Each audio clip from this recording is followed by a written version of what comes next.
సువార్త 19వ అధ్యాయము 28వ వచనము. అటు తర్వాత సమస్తమును అప్పటికి సమాప్తమైనదని యేసు ఎరిగి లేఖనము నెరవేరునట్లు నేను దప్పుకొనుచున్నాను అనెను. వాక్యము. గరుడైన యేసయ్యా, నీ ఘనమైన నామమును బట్టి మీకు స్తుతులు స్తోత్రములు చెల్లించుకుంటున్నాము. ఈ పరిశుద్ధ స్థలంలో నిలబడి ప్రార్థించడానికి ఈ సమయం ఇచ్చిన విధానం బట్టి నీకు స్తోత్రాలు చెల్లించుకుంటున్నాము. ప్రభువా నా తండ్రి, 40 దినముల నుంచి ప్రభువా నా తండ్రి నీకు ఈ జ్ఞాపనలు చేయొచ్చు. ప్రభువా నీ నామము గురించి జ్ఞాపకం చేసుకుంటూ తలపోసుకుంటూ నా తండ్రి అయా ఈ అవకాశాన్ని ఇచ్చినందుకు నీకు స్తోత్రాలు నాయన. గనుడైన మా యేసయ్యా నీకు స్తోత్రములు తండ్రి. పరిశుద్ధుడా నీ పాదములు పట్టుకుంటున్నాము నాయన. తండ్రి వీరేమి చేస్తున్నారో వీరెరుగురని ప్రభువా నువ్వు మాట్లాడిన దేవా నీకు స్తోత్రములు తండ్రి. అయా నా తండ్రి నాయన, మా జీవితాల్లో తండ్రి మేము అయా మరణించాల్సిన విధానాన్ని బట్టి ప్రభువా మా మరణాన్ని తీసివేసి నీవు మరణమును పొందేవు ప్రభువా. మా తండ్రి మేము శిక్షించబడాల్సినట్టు శిక్షను విడిపించిన దేవా నీకు స్తోత్రములు తండ్రి. అయా నా తండ్రి నీ లేఖనములు వినుచున్నప్పుడు నీ లేఖనాన్ని గ్రహించుకొని ప్రతి వ్యక్తి కూడా నా ప్రభువా నీ లేఖనాన్ని ఆనుకొని బ్రతకటానికి నీ కృప దయచేయనాన. ఈని విడిచిపెట్టడం కాదు ప్రభువా, ఆచారముగా అలవాటుగా సంవత్సరం ఈ రీతిగా మేము పెట్టుకుంటున్నాము అయా, జ్ఞాపకం చేసుకుంటున్నామని కాదు కానీ నా తండ్రి ప్రతి నిత్యము నా తండ్రి హృదయంలో నా తండ్రి ఈ వాక్యమనే నీరుతో నా తండ్రి ఫలింపబడటానికి నీ కృప దయచేయమని నీ ప్రియ కుమారుడైన యేసయ్య వారి పేరట అడిగి వేడుకొని ప్రార్థిస్తున్నాను తండ్రి. ఆమేన్. అందరికీ నా హృదయపూర్వకమైన వందనాలు తెలియజేసుకుంటున్నాను. ఈ 2026 సంవత్సరంలో కూడా ఈ గుడ్ ఫ్రైడే రోజు, ఈ మంచి శుక్రవారం, శుభ శుక్రవారం మనందరికీ శుభాలు తెలియజేయడానికి ప్రభు అయిన యేసుక్రీస్తు ఈ లోకానికి వదగొర్రె పిల్లగా మన మానవ శరీర ఆకారంతో ఈ లోకానికి వచ్చి తన యవ్వన రక్తమంతా కాచి మనకి శుభాన్ని అందించటానికి, పాప శాపములు కొట్టబడుచున్న మనల్ని బ్రతికించటానికి ప్రభు మన కొరకు చేసిన త్యాగాన్ని ఈ దినం మనము తెలియజేసుకుంటున్నాము. సంవత్సరము దేవుని సన్నిధి గుడ్ ఫ్రైడే రోజు మనము 7 మాటలు, దేవుడు సిలువలో పలికిన 7 మాటలు మనము జ్ఞాపకం చేసుకుంటున్నాము. ఇప్పటి వరకు సహోదరులు సహోదరులు మరి 4 మాటలు చెప్పి ఉన్నారు. వారందరికంటే కూడా నేను ఏ పాటిదాన్ని కాదు. ప్రభువు నాకు ఇచ్చిన అవకాశాన్ని బట్టి ఈ దినము దేవుని సన్నిధిలో నిలబడటానికి ఆయన ఇచ్చిన మహాకృప. ఇది నా ఇష్టముగా నేను నిలబడలేదు, కానీ దేవుడి 5వ మాట పలకమని నాకు ఇచ్చిన మాట కనుక నేను ఇక్కడ నిలబడి మీ ఎదుట మాట్లాడబోచున్నాను. సిలువలో పలికిన 5వ మాట. సిలువలో యేసయ్య ఏమి మాట పలికాడు? అప్పటికి సమస్తమును సమాప్తమైనదని. అటు తరువాత సమస్తమును అప్పటికి సమాప్తమైనదని యేసు ఎరిగి నేను దప్పికొనుచున్నానన్నాడు. అప్పటికి సమస్తము సమాప్తమైనది. లేఖనముల ప్రకారము ప్రవక్తలు ప్రవచించిన ప్రవచనాలు నెరవేర్చడానికి అప్పటికి సమస్తము సమాప్తమైనవి అన్నీ జరిగించాడు. యేసయ్య ఈ లోకానికి వచ్చి ఏం చేయాలో తండ్రి చిత్తాన్ని నెరవేర్చడానికి లోకానికి వచ్చాడు కనుక ఇక్కడికి వచ్చి ఏమేమి నెరవేర్చాడు? మరి అనేక మందిని స్వస్థపరిచాడు, అనేక మందిని బాగు చేశాడు, అనేక మందితో మాట్లాడాడు, అనేకమైన అద్భుత కార్యాలు, ఆశ్చర్య కార్యాలు సమస్తము మరి యేసయ్య చేసినట్లుగా మనం చూస్తున్నాము. సమస్తము జరిగించి నేను దప్పిక గొనుచున్నానన్న, సమస్తమైన ఎరిగి దప్పిక గొనుచున్నాను అంటున్నాడు. మనము ఏదైనా బాగా కష్టపడి పని చేస్తున్నప్పుడు పనంతా చేసిన తరువాత అలసిపోయి కూర్చొని నేను దప్పిక గొనుచున్నాను, కొంచెం దాహం ఇమ్మను, లేకపోతే మనం వెళ్ళి గబగబపోయి ఆ యొక్క మరి నీరు తెచ్చుకొని గబగబ తాగి అలసట తీర్చుకుంటాం. అలాగే దేవుడు మరి దేవుని స్వరూపైన దేవుని కుమారుడైన యేసుక్రీస్తు ఈ లోకానికి మానవ శరీర ఆకారంతో వచ్చాడు గనక ఆయన సిలువలో దప్పిక గొనుచున్నాడు. మనవలే మనం ఎలాగ దప్పికొంటున్నామో యేసయ్య కూడా దప్పికొంటున్నాడు. అలాగనే అందుకే ఇక్కడ అంటున్నాడు, నేను దప్పికొనుచున్నాను అంటున్నాడు. యెషయా గ్రంథము 55వ అధ్యాయంలో అంటున్నాడు, దప్పికొన్న వారలారా నీళ్ళ యొద్దకు రండి అంటున్నాడు. దప్పికొన్న వారలారా నీళ్ళ యొద్దకు రండి, రూకలు లేకపోయినను మీరు వచ్చి ఉచితంగా తీసుకొని భుజించండి అని అక్కడ యెషయా భక్తుడు మరి యెషయా గ్రంథంలో మాట్లాడుచున్నట్లుగా మనం చూస్తున్నాము. దప్పికొన్న వారలారా నా యొద్దకు రండి అంటున్నాడు.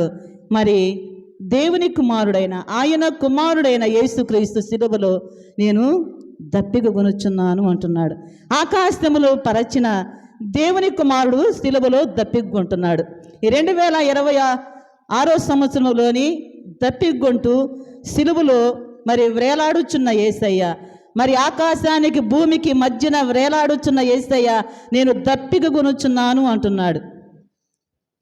నీళ్ళిస్తున్న ఆయన, రండి మీరు దప్పికొనుచున్నారా నా కుమారులారా నా కుమార్తెలారా, మీ దప్పిక తీర్చాను రండి అని పిలుస్తున్న యెహోవా దేవుడు పిలిచి ఉన్నాడు. మరి ఆయన శిలువలో దప్పికొంటున్నా, ఆయన కుమారుడైన యేసుక్రీస్తు దప్పికొంటున్నాడు. దప్పికొన్న వారలారా నీళ్ళ యొద్దకు రండి అని పిలుస్తున్న యేసయ్య యెహోవా దేవుడు ఆకాశములో పరచాడు. సముద్రానికి ఇంతవరకే నీ సరిహద్దు, ఈ హద్దు దాటి యువతలకి రాకూడదని ఆజ్ఞ ఇచ్చి సరిహద్దు ఏర్పరిచిన యేసయ్య, సముద్రములో అంత నీరుని కలుగు చేసిన యేసయ్య, నదులను సముద్రాలను అనేకమైన కాలవలను కలుగు చేసిన యేసయ్య, కలుగునుగాక అంటే కలిగింది. కానీ ఇక్కడ యేసయ్య శిలువలో దప్పికొంటున్నాడు. ఆయన కుమారుడైన యేసయ్య దప్పికొంటున్నాడు. ఆకాశములను పరిచాడంట.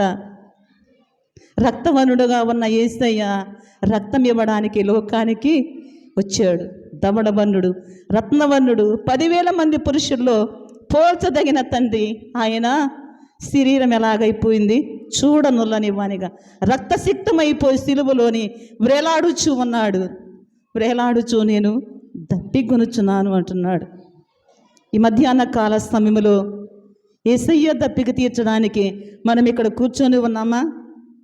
కీర్తన గ్రంథము 69లో అంటున్నారు, వారు నాకు చేదును ఆహారముగా పెట్టారు, నేను దప్పికైనప్పుడు నాకు చేదు చిరకనిచ్చారు అంటున్నాడు. చేదు చిరకనిచ్చే వారముగానే మన జీవితాలు ఇలాగే మిగిలిపోయినాయి. మారాను మధురముగా మార్చిన యెహోవా దేవుని కుమారుడైన ఆయనకు మనము చేదు చిరకని అందించే వారముగా ఉన్నాము. సిలువలో యేసయ్య వ్రేలాడుచు సమస్తము సమాప్తమైనది, కానీ నేను దప్పికొనుచున్నాను అంటున్నాడు. ఐగుప్తు దేశంలో నుండి మరి ఇశ్రాయేలును విడిపించిన తరువాత, ఎర్ర సముద్రం దాటిన తరువాత ఇశ్రాయేలు సాగి విడుచు ఉన్నప్పుడు వారు 3 దినాలు మరి అక్కడ అరణ్యములో ఉన్నారు. అక్కడ నీళ్లు లేవు వారికి. వారు అక్కడి నుండి మారాకు చేరారు. ఆ మారాలో ఏముంది? అక్కడ నీళ్లు ఎలాగున్నాయి? చేదుగా ఉన్నాయి. మారా నీళ్ళు చేదుగా ఉంటే ఇశ్రాయేలు అంటున్నారు, మేమేమి తాగాలి ఇప్పుడు? ఈ చేదుని దగ్గర తీసుకొచ్చి మమ్మల్ని పెట్టావు, మేమేమి తాగాలని మరి మోషే మీద సనుక్కుంటున్నప్పుడు మోషే యెహోవాకు మొరపెట్టాడు. యెహోవా దేవుడు ఒక చెట్టును చూపించి ఆ చెట్టు నీటిలో వేస్తే ఆ నీళ్ళు ఎలాగ మారిపోయినాయి? మధురముగా మారిపోయినాయి. చేదుని మధురముగా మార్చిన యెహోవా దేవుని కుమారుడు సిలువలో దప్పికొనుచు ఉన్నాడు. నేను దప్పికొనుచున్నానని సిలువలో పలికిన మాట 5వ మాట. 4 మాటలు మరి ఆ ప్రవచనములు, ప్రవక్తలు ప్రవచించిన ప్రవచనములు, లేఖనముల ప్రకారము నెరవేర్పు జరిగింది. ఇక్కడైతే మరి సిలువలో శ్రమతో పలికిన మాట, శ్రమతో కేక వేస్తున్నాడు, నేను దప్పికొనుచున్నానని కేకలు వేస్తూ ఉన్నాడు. ఇర్మియా గ్రంథంలో మనం చూసినట్లయితే ఇర్మియా 2వ అధ్యాయము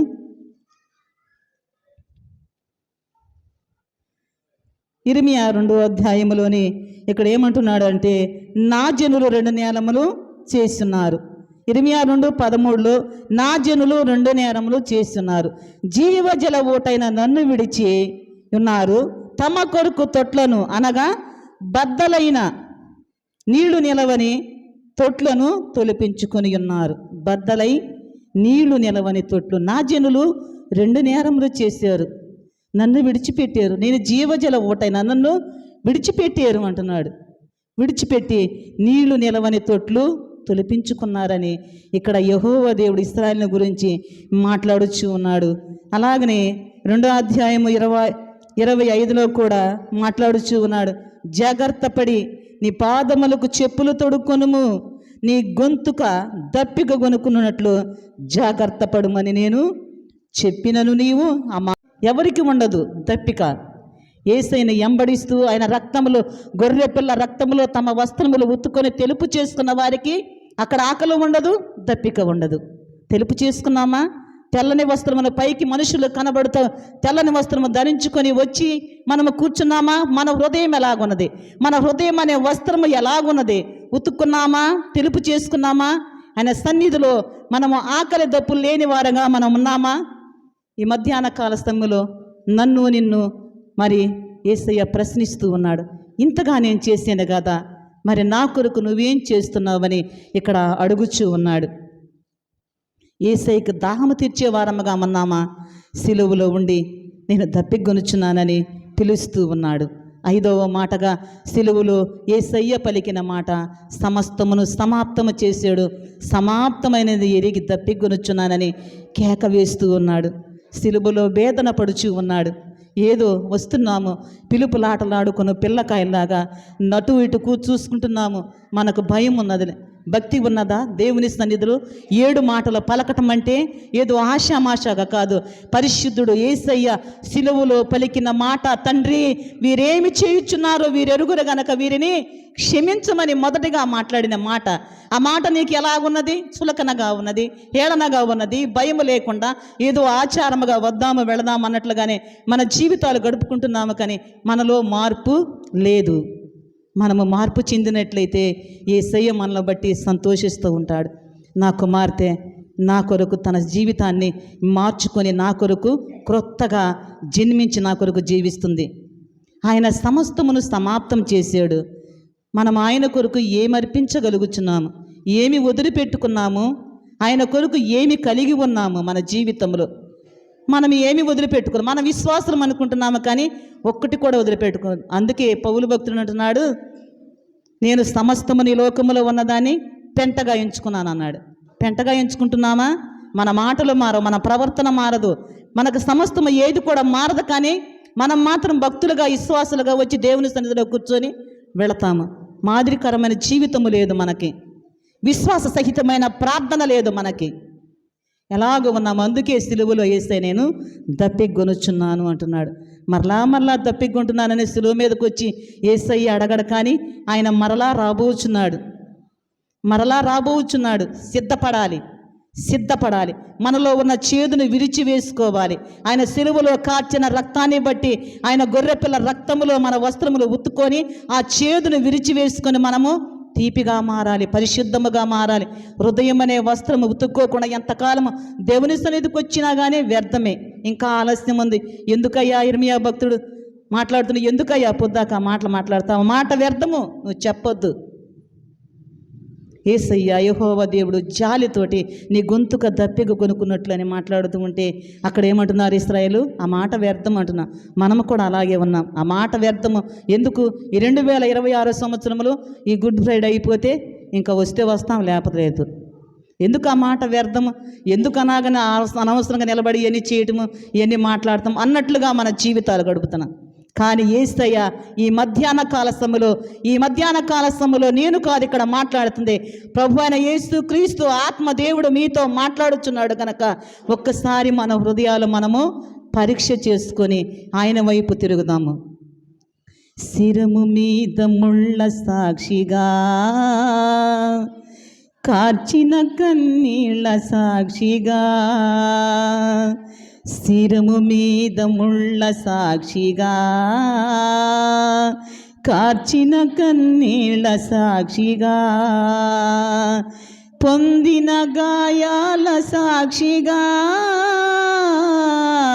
చిందిన రుధిరంబు సాక్షిగా యేసు నిన్ను పిలుచుచున్నాడు, నీ కొరకే నిలిచియున్నాడు. యేసు నిన్ను పిలుచుచున్నాడు, నీ కొరకే నిలిచియున్నాడు.